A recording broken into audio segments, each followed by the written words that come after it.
Hello, Sagittarius. Welcome to Higher Source Tarot for your Law of Attraction Tarot and Oracle card readings. We'll have both a money and a love reading. There is a Law of Attraction message linked in the description box if you're interested. And let us begin with the money reading here first. Well, I love this. You have the energy of the Fool, that jumping off place, that taking some calculated risks, being bold.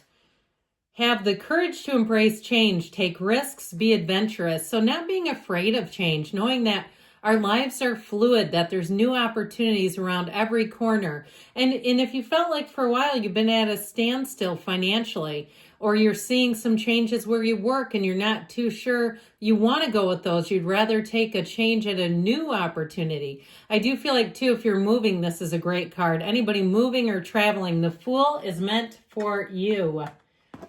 Infinite opportunities. Okay.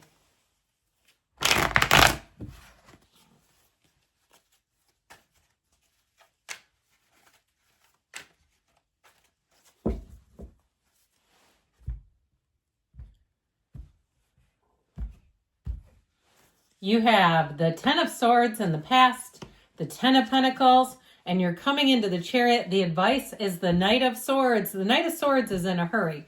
So the outcome is the Chariot, being bold, moving forward, being fearless, being on a quest. You have it all. This is like driving forward. So if something ended, good riddance. Now, with this Ten of Swords, I love the Ten of Pentacles right after it. But if you had something that ended too, like a mechanical issue, like this is actually the death of your furnace, and you're going, oh my God, I feel like somebody here too is going to be savvy about getting more like a 0% interest situation. I've noticed banks have really been sending out a lot of mailers on this.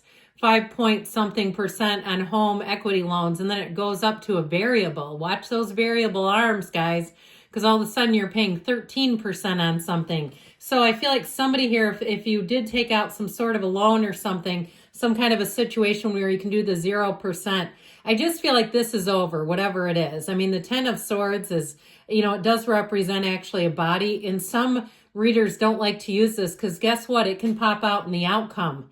But it oftentimes means it just means it's time to let go of something. It's not coming back. Or if it is something, it might not be worth the repair. If it's some kind of an appliance, like let's say a washer or something, and you say, well, I could get a new one for $500, it may not be worth the $250 service call on it, okay? So this Ten of Pentacles is unexpected gains with money. It's wonderful. And so you have wonderful Law of Attraction energy. The Ten of Pentacles is like you cannot miss. If you do some kind of a side hustle, you'll make more than you thought you could. Even if it's virtual, I feel like if you have some opportunity to work on your own pace at your own time, if it's an app or it's something, like I said, virtual, I feel like with this, it's gold. Now, I also feel like, too, you have wonderful aspects in terms of money for travel. So if you're making some changes, you're going to have what you need in order to get out and use that money in the way that you see fit. Whatever that Ten of Swords is, being followed up by the Ten of Pentacles, is wonderful news. It's telling you things are going to move forward so much more easily. You're going to be more relaxed, more fluid with money. And it'll be one of those times too where, again, I feel like you have an influx. You have a gain here. So if you are in the job market, or if you're starting with the Fool, some kind of entrepreneurial side business or a main business, or even going out on your own, I feel like you're going to find it's easier than you realized. So the Chariot's a big W.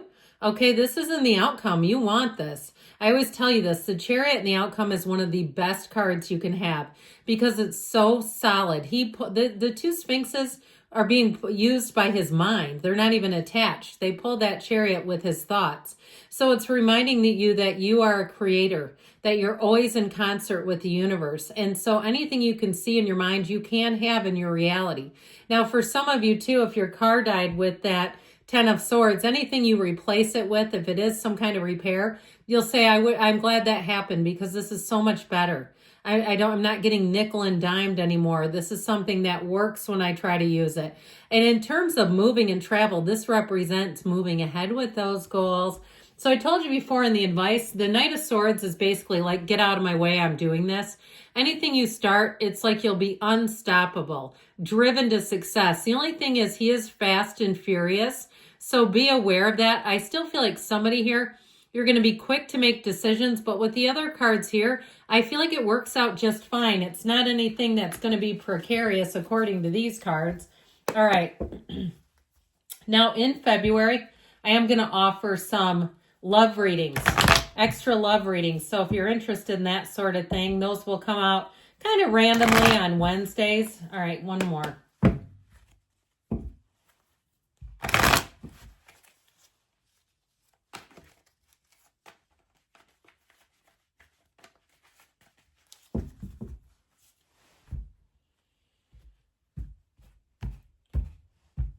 And your oracle as well.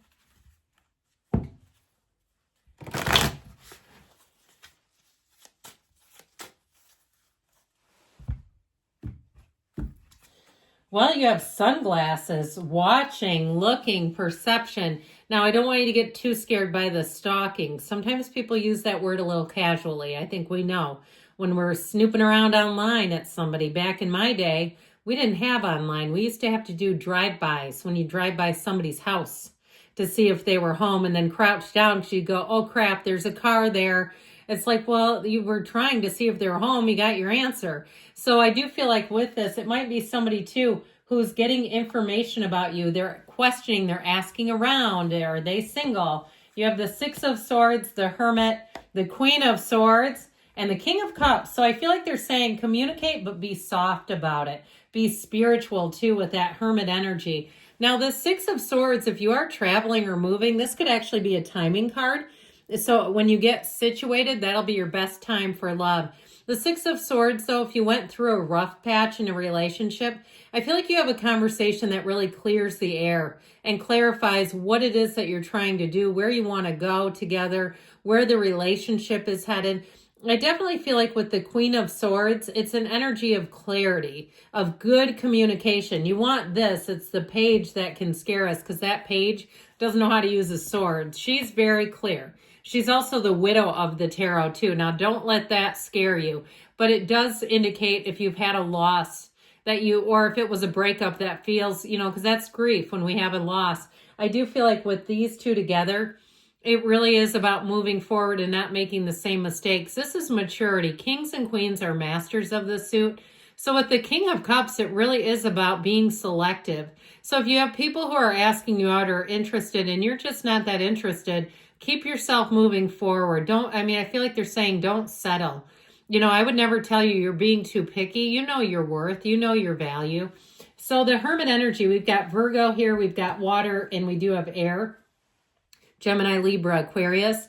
But this is where you are, okay? It's telling you to be in the place of spirituality, using your tools around you, using your mind to meditate, and then find a place of visualization. Where do you want to see yourself? What kind of a relationship? I feel like you are attracting somebody on a soulmate level. It's a deep spiritual energy. And I also feel like, too, they may not be in any hurry to find a relationship. I feel like they're good being single. They're not in a real hurry at all. And if you're with them right now, you're already together. So I do feel like if there's been a bit of a separation, I do see the opportunity to reconcile and work things out. But ultimately, this is wisdom. This is guidance. This is that lantern that guides you through the night so you can find the others who shine as brightly as you do. And so, like I said, it's never about settling because you are such a gem. And so with this Queen of Swords energy, upward, onward, and being clear. I also want to tell you, though, maybe somebody you're attracting, they may be represented by a Queen of Swords. If it's someone new or even if it's the one you're with, they've been burned before, but man, do they have a sharp sense of humor. Somebody who's sarcastic. They just know they've got great comedic timing. Okay, and if they do something that some might think is kind of a boring job, like they're an accountant or no offense, okay, no offense. But they do something where it's like, it's not glitz and glamour. It's like that kind of thing. I feel like, though, they come in with the most comedic timing. There's something about it I just love. So ultimately, the King of Cups, open up, let your guard down. This is a confidant. It's somebody you can trust with anything. And it is a card too of spirituality as well. But I'd also say with this, so the spiritual stuff sure does keep being brought up, doesn't it? But it's also too a partner for life. So again, being in the place where when you know, you know. So good things are coming, Sagittarius. I love you, and I'll be back again soon.